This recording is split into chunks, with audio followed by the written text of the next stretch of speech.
Hello, welcome to another problem session. Well, today we're going to derive a very standard formula, and I'll try to do it in a way that makes a lot of sense to you. Sometimes when you read in the books, some books are very good derivations and some don't, and most places in elementary books they do something different than what I'm about to do. Okay, so the question is, you have a prism of refractive index n2, which is in a medium. I'm taking for simplicity that everywhere outside is same medium, usually say air, and this will be a glass. That's one scenario. But here I'm also taking for concreteness, although you should do it yourself. What happens if refractive index of inside is less than refractive index of outside? For instance, you could have this whole thing a glass. Outside could be glass, and this is a kind of a triangular shape, like air bubble or something. You cut air. It's just this area is air and everything is glass. You could have that, but that one you should derive. Okay. Now, what I'm trying to do here is, say a ray goes in the oblique way, and it comes on this face. Now there would be a situation where you send a ray and it comes out this way. So we're not doing this. Okay, we're having a ray that deviates and comes out. If I send it here, it comes out here. You might say, why can't it come out there? That's what you have to decide if it comes out. Like if I send it here, can it come out coming like that? And that turns out won't come out like that if n2 is greater than n1. Okay, and that's because there will be two refraction, one at this point, let's call it at O, and one at this point, we can call it O1 and call this O2. Okay, so there are two refraction points, and this one is going from a smaller refractive index to the bigger, so it's going to bend towards the normal, and the way the normals over here are different than normal over here. So normal over here is this way, normal here over this way. It will this angle will be smaller compared to this angle, and so this is going to be bent away. We say bend away and bend towards normal, and so this is going to come out this way. Okay, so always you should have said this is the normal. So this is some normal. Then if a ray comes in this plane, then the outgoing ray will be here. So it's going to always come out on the other side. So that's the point. It hits the normal, so it's going to go, if half space incoming space, then other half space will be outgoing space. So that's how you actually tell why it has to. If you look at here, that side is incoming, so it has to come out on this side. Not going to bounce back like that in the same half space of the normal. Okay, so this is the incoming and this is the outgoing. Okay, so if you look at their directions in space, the angle between them is called deviation. All right, so you have a direction this way. If the prism is not there, this will be the original direction, and because the prism here is coming this way, so I have to extend it backward, and you will meet over here. And so there are these two lines, this original direction and the final direction. This is the deviation. So I want to find this deviation as an angle at which it comes in, and refractive index n1, refractive index n2, and the apex angle alpha. Now this is going to be a general formula, all right, and there's a related concept called what is the minimum delta, what is the minimum deviation. And sometimes you can use a symmetry argument right from the start, and minimum deviation formula is much easier to compute that way. But we're going to compute minimum deviation also, but we are first we're going to find the general deviation, and from there it's really rather straightforward to get a minimum deviation. That's one way to get minimum deviation, all right, and that's the way we're going to follow. All right, so let me pause and clean up and get us a new diagram. Okay, so I have redrawn some of the pictures and labeled them so that you can actually follow my arguments. It involves making use of several quadrilaterals. So basically two of them. So there is a quadrilateral or in the inside, and there is a quadrilateral using outside. But this side is, these two sides are same in the two quadrilaterals, and these are the normals. So normals are normals to the edges, okay, and so over here they're the normals. So if you know, in a quadrilateral, if you go like if you remember a square quadrilateral, if you have pi over 2, pi over 2, pi over 2, pi over 2, so this is 2 pi, right? 360 degrees. It's the same actually in every quadrilateral. It's very easy to prove that. You may have proved that any quadrilateral, I can just, some arbitrary quadrilateral, you can make a triangle, triangulate it, and this will be 180, and this will be 180. So if you all the four of them add up to 360 or 2 pi, okay. So you just apply here, you can get delta from here, right? So you will say what I need to know to get delta. So this is pi minus delta plus theta 1 plus theta 1 prime. I'm using, in medium 1 I'm using 1, medium 1, and medium 2 I'm using angle 2, and with prime to distinguish different angles, prime, double prime, things like that. So one convention that I use, okay. So this is this plus angle S at the corner, which is same in both of them, is equal to 2 pi. So we don't know this, we don't know this. So there are two things to find. To know this, we just appeal to this. So if I go all the way around, I have a alpha plus pi over 2 plus this guy will be pi over 2 plus angle S is 2 pi. So here this guy will cancel one of the pi's, and so angle S is simply pi minus alpha. So I can escape pi minus alpha from here, and so you can see 1 pi, another pi, that cancels 2 pi. So to know delta from here, it looks like alpha, if I bring delta on the other side, I have a theta 1 plus theta 1 prime. So this is these angles with normal minus alpha.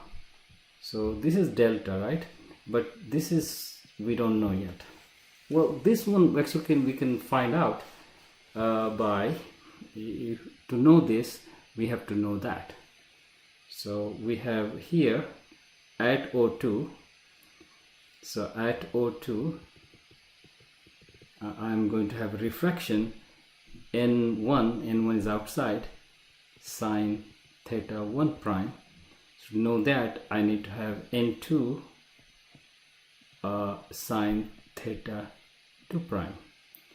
Well, how do I get sine theta 2 prime? Well, here is a triangle. It says you get theta 2 prime by knowing theta 2. So from this triangle, you have a theta 2 plus theta 2 prime plus angle S is pi. Okay, so angle S is pi minus alpha. So this is pi minus alpha. So if this pi will cancel that pi. So theta 2 prime equals alpha minus theta 2. So this will become n2 sine alpha minus theta 2. So I need to know theta 2. So theta 2, I use the refraction at O1, and that's a n1 sine theta 1, this side, equals to n2 sine theta 2. So this can be solved for theta 2. So if you plug in here, you can say n2 sine alpha cosine theta 2 minus n2 cosine alpha sine theta 2. So I can do for theta 2 right here, and n2 cosine theta 2. So from here you can say, all right, cosine theta 2 will simply be square root of 1 minus sine square theta 2, and I want n2 cosine theta 2. n2 cosine theta 2 will be n2 square, and so I have a n2 over here. So you can see right away. So this will be square root of n2 square minus n1 square sine square theta 1. So upshot is you have a square root of n2 square minus n1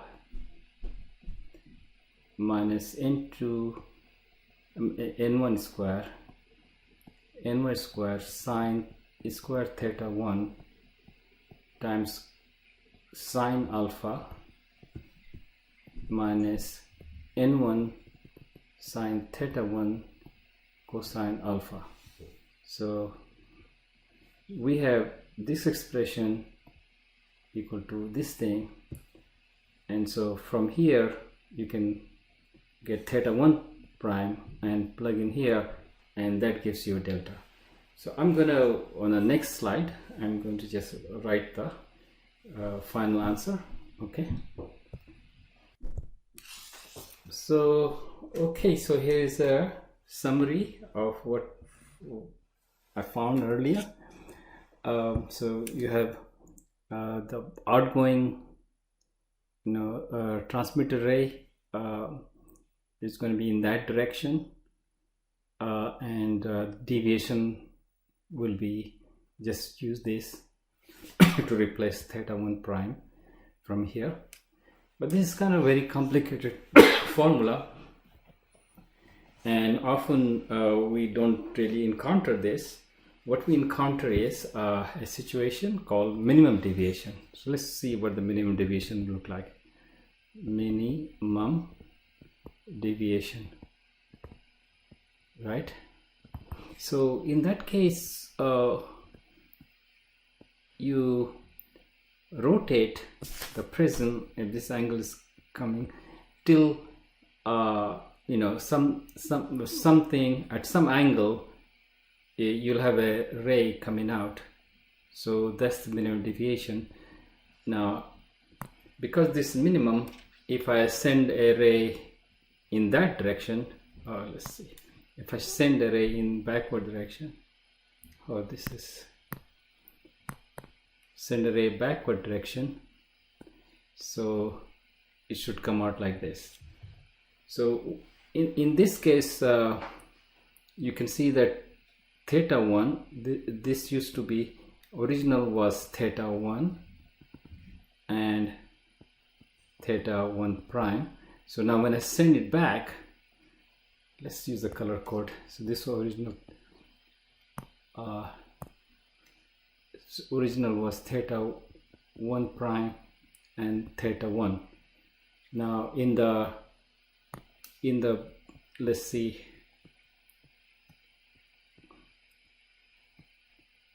now in this case, you can send it this way, this will become theta 1 and this will be theta 1 prime. But by the symmetry, theta 1 has to be equal to theta 1 prime. If that's the case, then this deviation will be the minimum. So let's call it del min. Will be, in this case, 2 times, say, theta 1 minus alpha. And so often we kind of get because you have this relationship also, you can actually eliminate theta 1 altogether, because this is a unique angle at which the minimum deviation occurs. And so this will only depend on refractive indices and alpha. So one way to do it is bring this, write this as a theta 1 equals to delta min plus alpha over 2. And you can see sine theta 1 is sine delta min plus alpha over 2. And over here, this is a n1 sine theta 1 now, equal to this square root stuff sine alpha minus n1 sine theta 1 cosine alpha. So you bring this on this side square, so I've got a n1 sine theta 1 common, 1 plus cosine alpha, so equals to the square root times sine alpha. Let me erase something and get some space. Okay, so this calculation can be done rather interestingly. It's a really interesting calculation, a couple of them. So this whole thing will, let me use a different color. So this whole thing will be 2 cosine square alpha over 2 using half angle, and this will be 2 sine alpha over 2 cosine alpha over 2.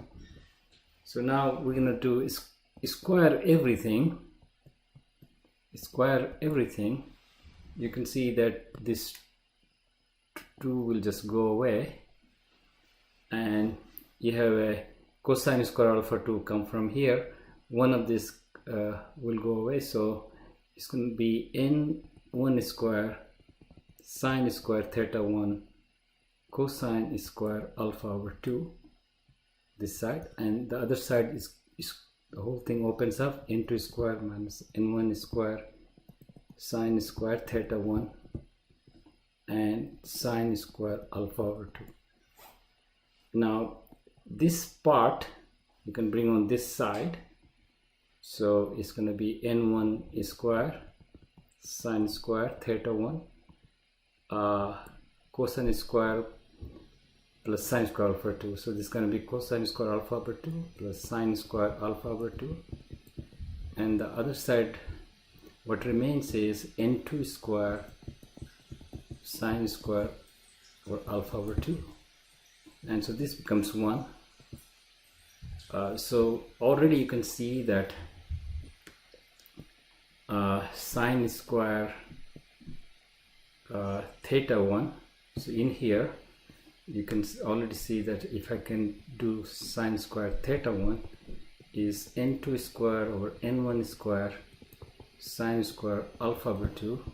So sine theta 1 is simply, everything is positive here, so this is going to be n2 over n1 sine alpha over 2, and so I use this and plug in here, and what I get is n2 over n1 sine alpha over 2 is equal to sine delta min plus alpha over 2. So this is the final answer, which you can get minimum deviation from here.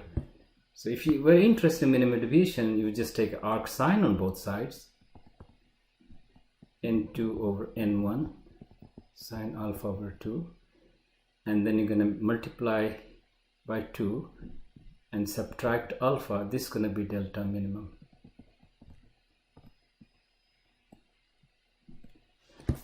Alright, that was a little long calculation, but I think it's quite instructive. It gives you maybe another way to look at minimum deviation. I hope it helps. If it helps you, you can tell your friends, you can hit like button, you can share this video with other people, and if you're so inclined, you can check out the website for more discussion. That's the website I maintain, and you can subscribe to this channel. Alright, see you in another video. Bye.